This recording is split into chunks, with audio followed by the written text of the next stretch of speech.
Welcome back to another technical deep dive here in the debug zone.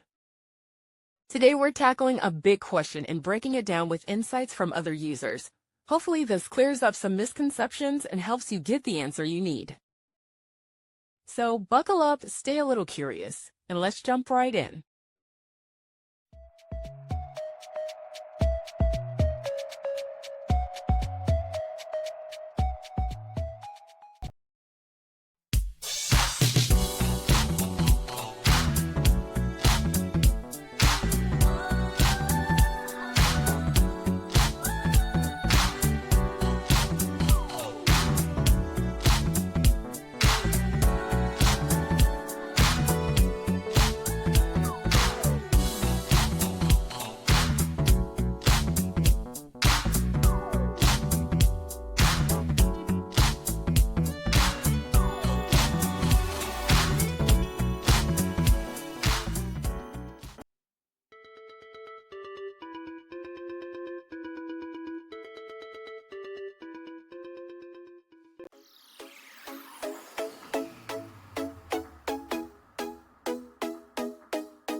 And that's a wrap.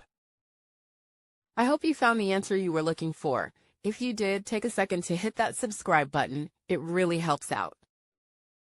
And let me know in the comments which solution worked best for you. See you next time in the debug zone.